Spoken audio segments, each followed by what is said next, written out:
Well, it looks like the euro is fixed temporarily. That's usually what goes on. And I guess there's not going to be any kind of that was basically the snafu right there.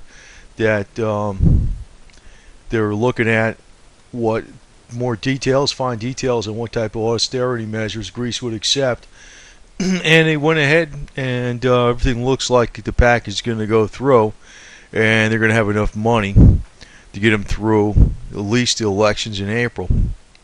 And Michael Wolfwork, senior currently strategy at the Bank of New York Mellon, it's actually New York Mellon, not Mellow, also pointed to rumors while the European Union may not approve the entire second tranche of Greek bailout on Monday, at least they're going to have enough money to get them through on April. So that looks like to me possibly smooth sailing for silver, things like that. And I'm not sure what I'm going to do exactly, but I don't feel like buying oil right now, and I know there's a lot of news right now. I could be wrong. I mean, I don't know.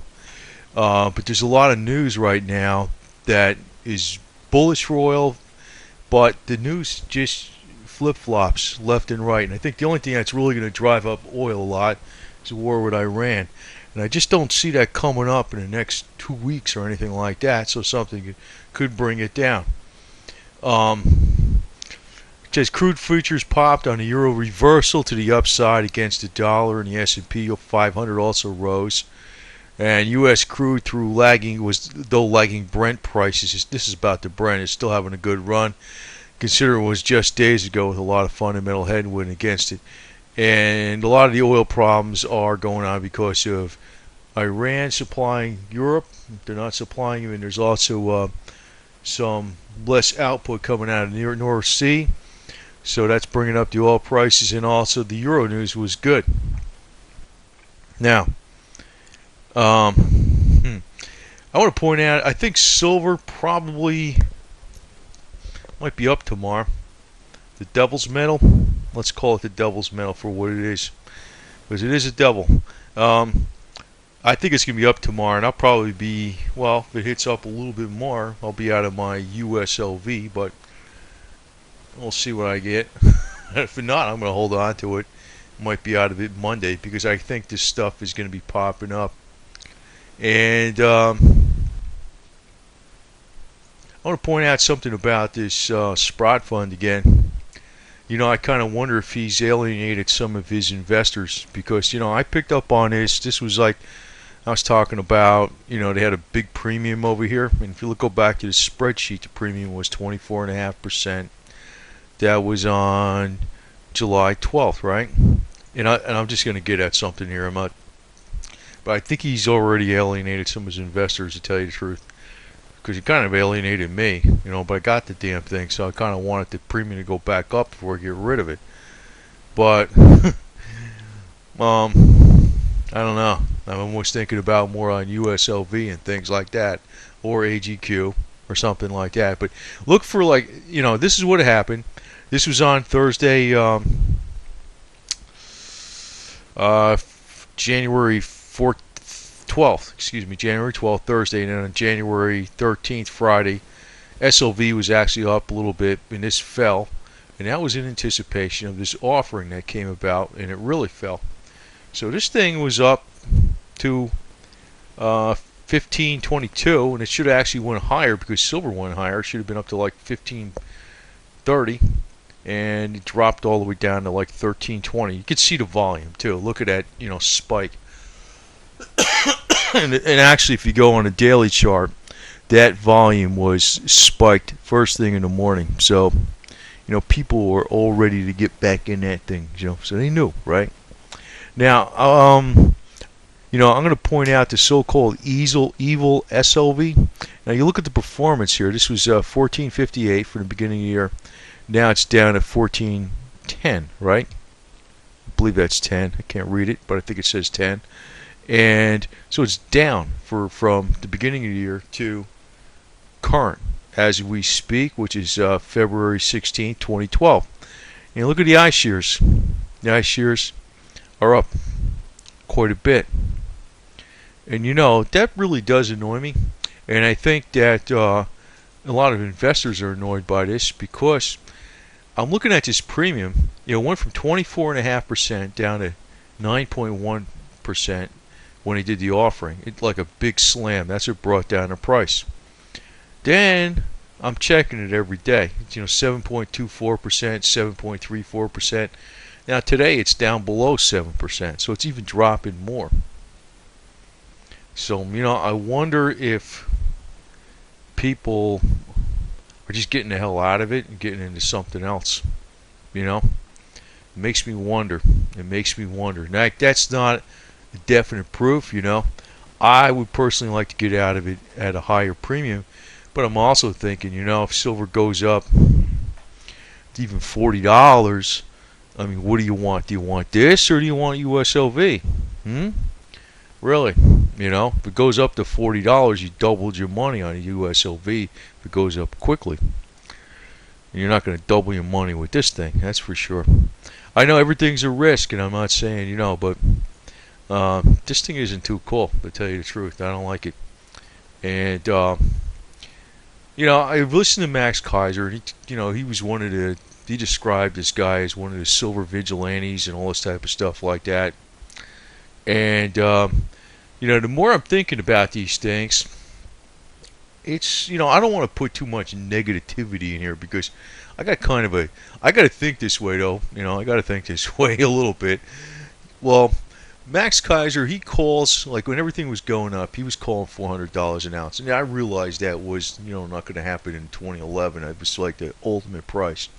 But he was calling at it when the euphoria was nice and high back in early 2011. Chapman's calls for $500 an ounce, right? And, I could buy into those numbers, but I'm probably overly bullish on silver. And I know people who are stacking will say, yeah, I mean, I stacked at, I don't know, $18, $20 when it hit a high maybe or something. Now it looks like it's cheap or something. I don't know. I mean, but, at one point in time, the whole curve is going to change. This reminds me of so many other things. And, it's just because I've seen other things, how people talked about them. Yeah, it's still going to go up. There's a lot of things that aren't going to go up. There's going to be a time where this whole thing's going to turn around. And Mike Maloney says that. Okay?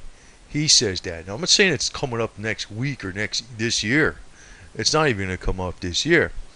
But I'd almost start thinking that the ultimate price of silver might be lower than $400 even. It could be $250, $300. Could be. Could be. And, just because you keep, whenever sometimes you buy and you don't always get it on the dips, which to me is, actually, if you know the price of silver, you wouldn't be doing that at all. You'd be playing the markets and you would be selling the garbage at the high and buying back at the dips. But actually, nobody knows. That's the game. Nobody knows. So this is supposedly the safest route. But at one point in time, this bull market is going to end.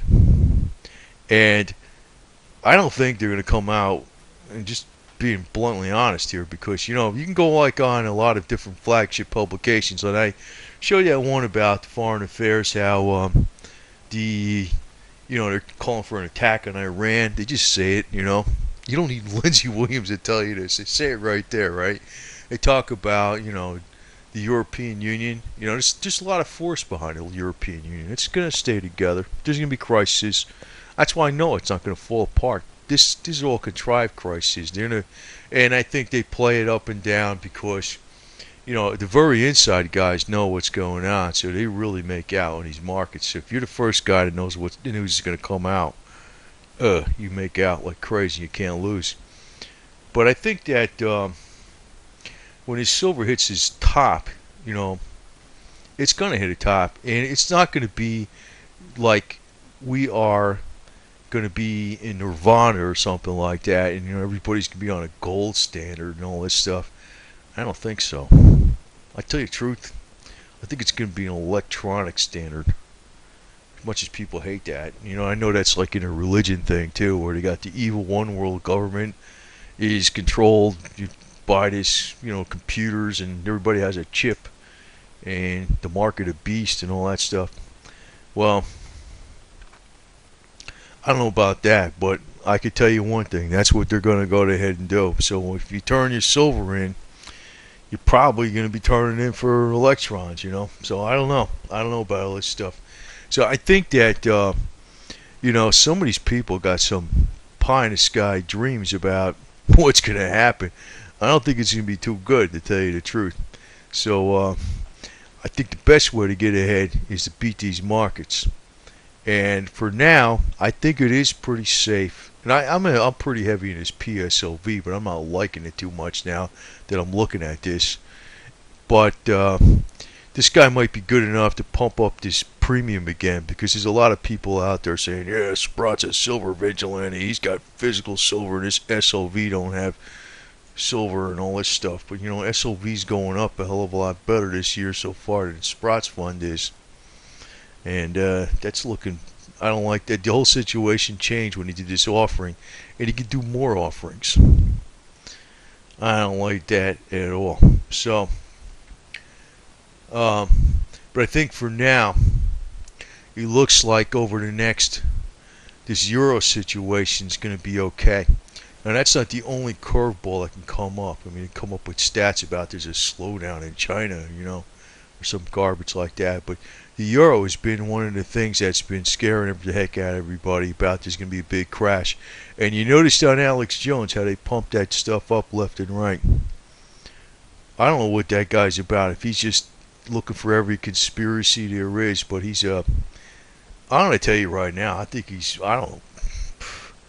acts like he's against the major media, but I'm wondering what kind of part is that guy playing anyway. I mean, it's almost like he's getting everybody riled up with a bunch of garbage, basically. I mean, he's got, I don't know what the deal is with that guy, to tell you the truth. And I don't agree with the major media, but I think there's so much irresponsible journalism out there, it's outrageous. And what is the various people he puts on that show, I kind of wonder what the heck that guy's about completely. But I don't know, people buy into that like he's the alternative media, but I don't buy it at all. But I think that for now, it looks like things are going to be starting to heat up pretty good with the markets, because the euro should be straightened out for at least till April. So I don't think things are gonna jump right away, like instantly. But you can figure silver's pretty low. So I might go into it some more and see what happens. But right now, I think that's probably one of your safer bets, because the silver gold ratio is still pretty screwed up. It's over 50 to 1. And as usual, silver's going to sit and do stupid things and go up a little bit, down a little bit. Then it's all of a sudden one day it's going to make like a $2 move or something crazy like that. And then you're well into the money. So I'm probably going to get into it a lot more harder. But I might be doing that next week. I don't know if I'm going to do that right away. I might start it tomorrow. I'm not sure. Depends on what the price is. If the price drops tomorrow, I probably will. But I don't think it is. But I might do, more quick trades with this thing. Get the hell out of it a lot faster. Even on small moves. And with the USLV. Because they add up quick. I noticed that. That fund is that fund is a good fund to use if you want to pull the trigger fast. And I'm thinking, I'll keep this PSLV as the main fund for as far as silver goes, and go from there. And any type of hard pullback I see on a daily basis in the metals, I'll probably buy on leverage. And but I'm not going to make major bets. But they're going to be some quick moves. But I think right now things are going to be smooth sailing for through the end of February Now into March. Now I don't know if this attack on Iran is going to come up. You definitely want to be in oil if that happens. Um, but that's going to be so ultra hush hush, you're not going to know. So I think they're going to play that attack on a weekend. So like Friday, oil's going to be at $100 or 101 or whatever like that, and then your next Monday it's going to be 125 when it opens. You're going to miss out on it. So that's going to be kind of difficult to judge. But I don't know if it's going to be, some people are saying it's going to be in September. But somehow I don't think so. I don't think so. I would think they want the whole situation resolved before the elections. Before the elections. And, it's very difficult to tell when something's going to happen. I mean, because, I actually was in the military. I heard a lot of garbage about when Kim Il Sung was the father in Korea. I was in an area where supposedly I got information that was like secret, and they supposedly flew up a C-5 Galaxy with one Abrams tank in it. That's all you could fit, like one tank in that thing. That C-5 Galaxy is the biggest cargo plane. The Russians had one bigger than it, but they made a copy of it and made it slightly bigger. And that was because there was an attack that was going to be imminent. So even if you had some inside information from the military, you're not going to know, because I think they have plans, but they kind of they can modify them. They can modify them at different times, so you're not going to know 110%, when it's going to happen. But weather-wise, you would think it's not going to be in the summer, and you would think it would not be close to the elections. Now that's what Lindsey Williams, I think, was saying about it's going to be like in September. I think that's BS. I think it's going to be in the spring. But I don't know about this Cliff High prediction of about March 2nd. I mean, I think that's off. And that guy's been off a number of times. I paid attention to a number of things he said, and I've seen a number of things that were off. So, and I wouldn't know how you'd know this information anyway, because I think the military probably would not know. But because the plan could change. It could change at various times. There's plans, but I don't think there's like any thing set in stone where it's going to be exactly on this day for sure. Because if you follow what goes on in military history, it's just been like that all along. I mean, invasion might be planned for a certain day, but it might not. It might not happen. There's been a lot of changes to plans. And that's the old game, change six, right? The old expression. So I think, for now, I'd be a little scared to jump into crude oil. I mean, if you're already in it and you made a lot of gains, I wouldn't want to tell you to sell because you could make more gains, because I really don't know. But it wouldn't be so scary to be holding it too much, because you could set a stop and get the hell out of it, I mean, that's one thing. But for me to buy this at 102.48, I wouldn't want to do that right now. I think it's kind of high. So, I mean, if you're in it and you made gains, set your stops, because I think it's going to float lower. I mean, it's not going to go down to 85, but I think it's going to float lower. That's my speculative thinking. So, that's when I'll probably buy some of that stuff too. But I'm thinking about going harder into silver. I think it's going to jump.